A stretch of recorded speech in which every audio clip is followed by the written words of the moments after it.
mưa anh cái bắt đầu bị bòn phải pram ở kia mấy thế vẫn chọn đăng thà vì bà bạ được vào số mấy từ tam an ở kia chẳng được nông chấm nói đậm bồn ní cái ao dương cái này anh thì cái cứ anh thì cái còn nót ái chúng ta xây này khang đầm chứ nè ok chẳng anh thì cái còn nót ái pi số từ đó lịch phí này ít cái rễ bồ chung lịch phí độ cho mùi nắng ít kíp hơi đi ít chẳng trong đó sẽ anh thì cái này được học này còn tái miền chấm này đang mù là thảm miền này thảm đang piรูปมนchấm nôn bay tại phần nó học này ai cái này bà này រូបមន្តទី1ដែលខ្ញុំចង់ជម្រាបជូនគឺរូបមន្តអង្គការនៃ x ស្មើនឹង n ហើយ dx អញ្ចឹងវាទៅជា x ស្មើនឹង n បូក1នៅលើ n បូក1បូក c អានេះរូបមន្តទី1ណារូបមន្តទី2អង្គការនៃ k x មានន័យថា k ជាលេខ k ជាចំនួនថេរណា k dx មានន័យខុសណា k dx អញ្ចឹងវាទៅជា kx បូក c អញ្ចឹង k នេះជាលេខឧបមាថាអង្គការលេខ2អញ្ចឹងទៅវាចេញ 2x អីចឹងទៅបាទហើយរូបមន្តទី3ប្រសិនបើអង្គការកំណត់ពី a ទៅ b នៃ f តូច x dx ដូច្នេះហើយនៅពេលណាដែលយើងអង្គកំណត់របស់វាហើយ f ធំជា primitive នៃ f តូច x អញ្ចឹងវាស្មើនឹងមួយនឹង f នៃ b ដល់ f នៃ a អញ្ចឹងយើងពឹងទៅលើរូបមន្តតែ3នេះអ្នកនរគ្នាអាចដោះស្រាយដោយស៊ីផុយអញ្ចឹងខ្ញុំបញ្យល់សាមញ្ញសិនបើជាអង្គការនេះយើងអាចបំបែកពី x ការ៉េឧបមាថាអង្គការនេះ x ការ៉េអង្គការនេះ x ការ៉េអញ្ចឹងវា x គីបនៅលើ3អូខេអង្គការនេះ x គីបអង្គការនេះ x គីបអង្គការនេះ x គីបអញ្ចឹងវា x សេគុណ4នៅលើ4ងាយអង្គការនេះលេខ2ចំនួនថេរអញ្ចឹងមានន័យថា 2x បូក c បាទអានេះ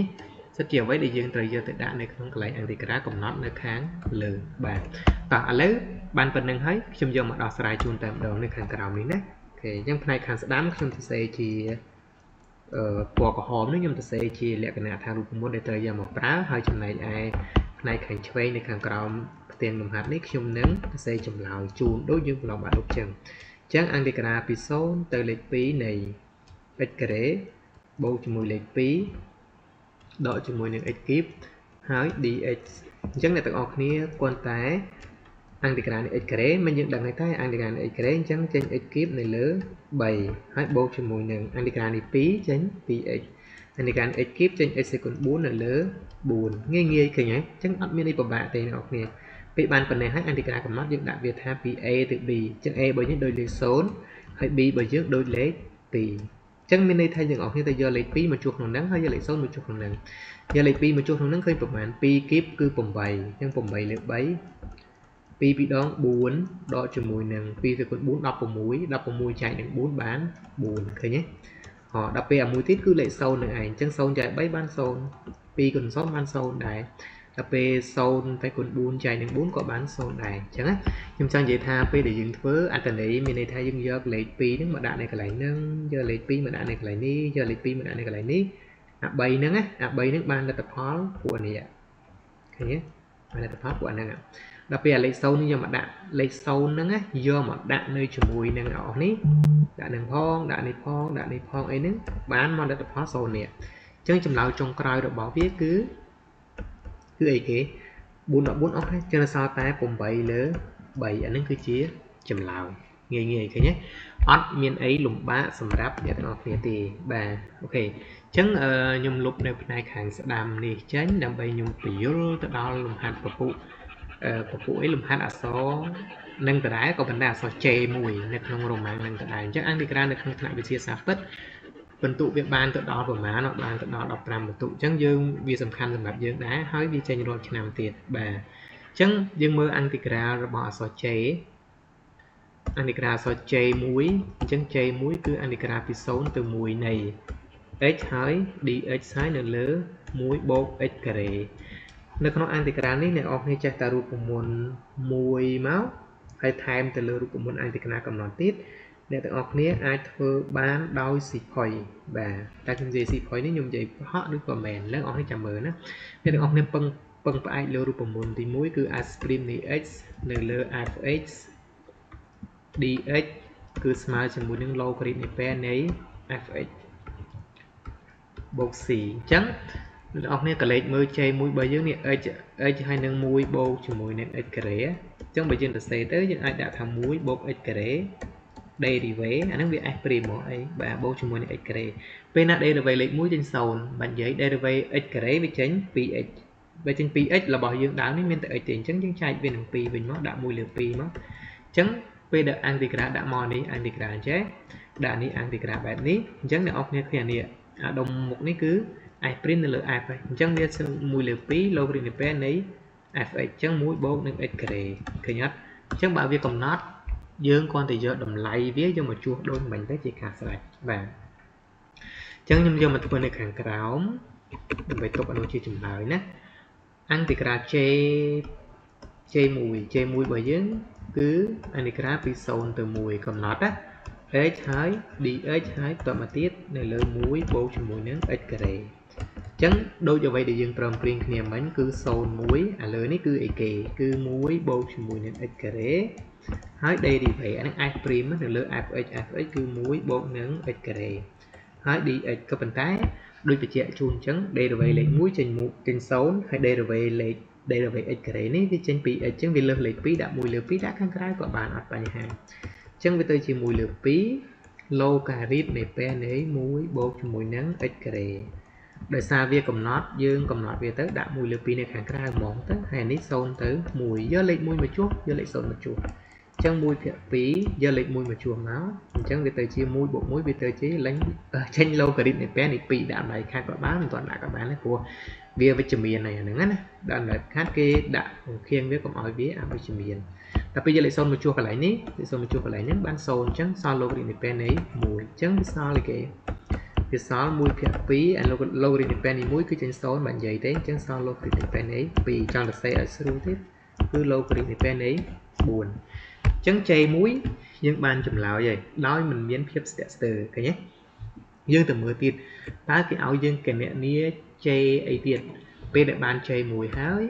J1 មិនយើងឃើញលិន4ឬក៏1ភាគ2លិន2នឹងឯងហើយបន្តមកទៀតយើងទៅដល់ J2 គេមាន J2 ប៉ុណ្ណេះអញ្ចឹងគេឲ្យយើងគណនា J1 បូកនឹង J2 ឥឡូវយើងយក J1 មកបូកនឹង J2 សិនទៅតើឃើញស្អីគេអូ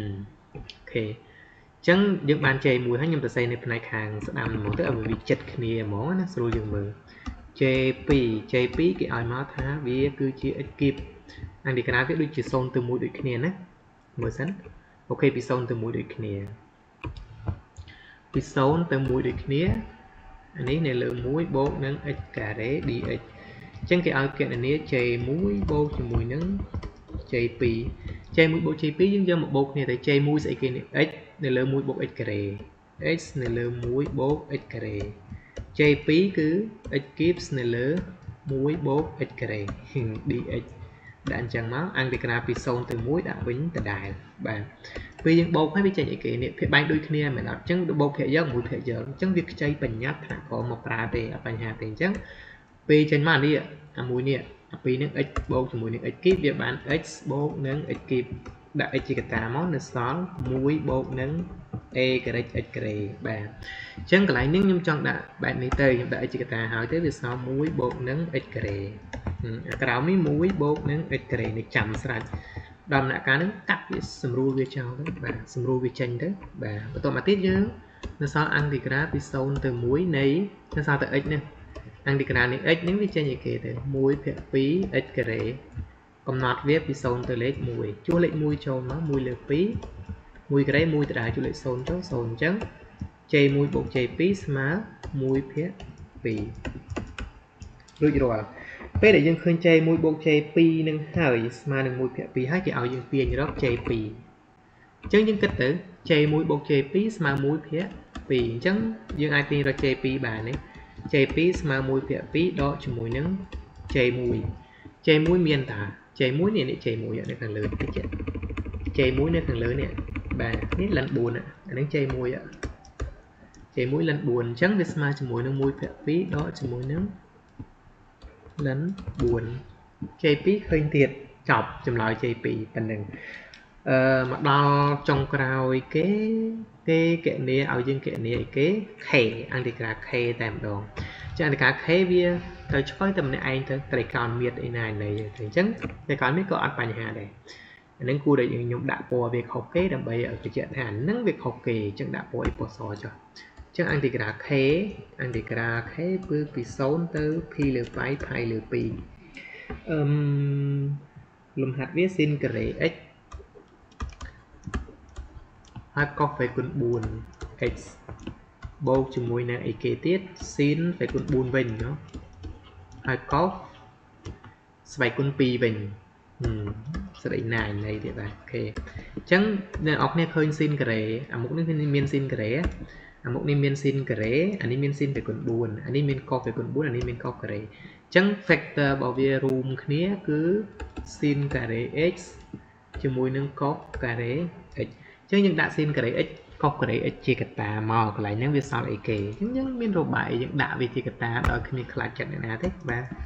ញ្ចឹងពី0ទៅ pi លើ2ដាក់ស៊ីនការ៉េមក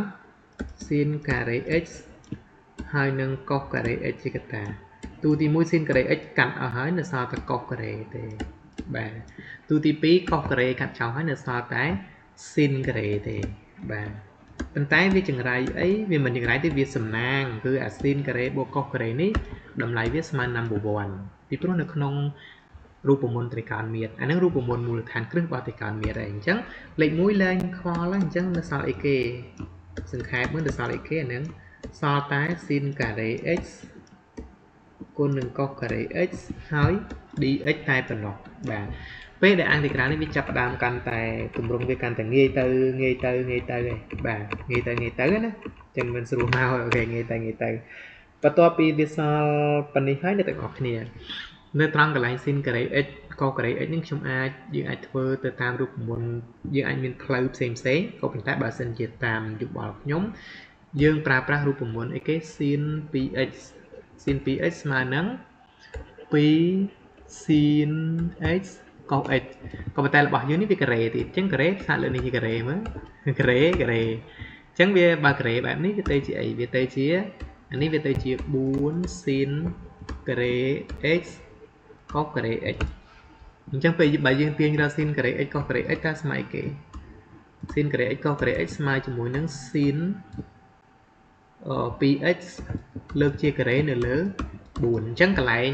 ស៊ីនការ៉េ x កុសការ៉េ x នេះខ្ញុំនឹងជំនួសវាដោយស៊ីន 2x ទាំងអស់គ្នាលើកជាការ៉េ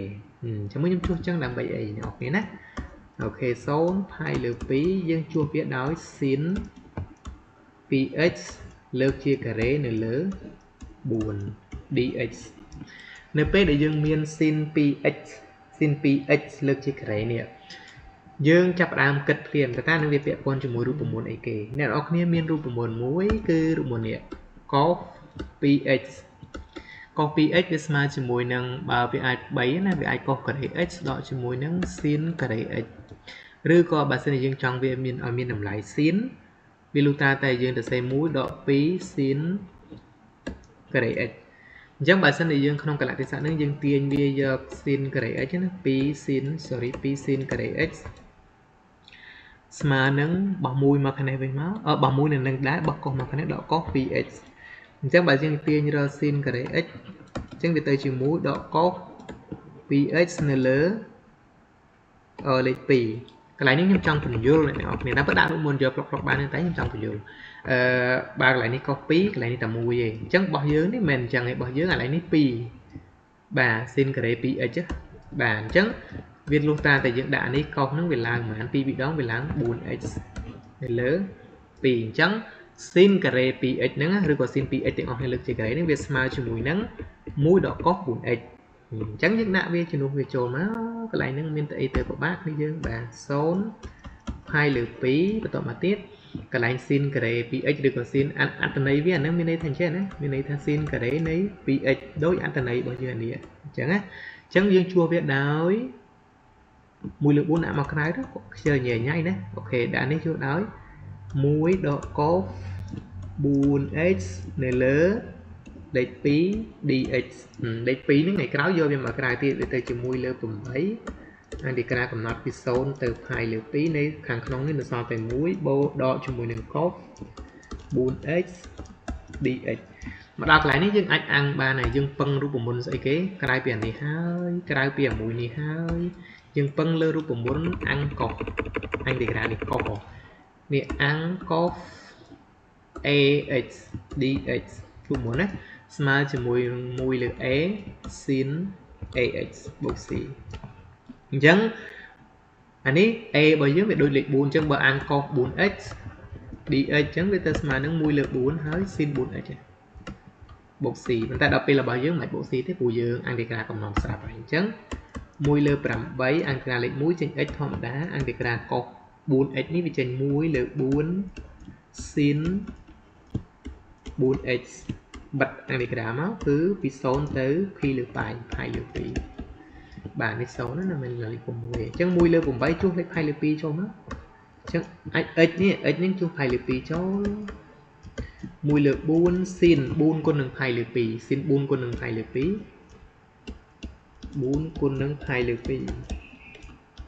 បិទមកដុំមកដកជាមួយនឹងនេះគឺគេ0ដក1លើ 4 sin 4គុណនឹង0បិទវិញណា0ជាច្រឡំដូចលេខ6អញ្ចឹង1លើ 8អាអ៊ុំនេះគឺនេះមួយនេះណា4គុណនឹង2 4គុណនឹង pi លើ 2វាទៅជា2 pi sin 2 pi ស្មើ0អញ្ចឹងអានេះអស់ហើយអានេះអស់ទៀតអានេះ sin 4គុណនឹង0 sin 0អស់ទៀតអញ្ចឹងនៅសល់តែ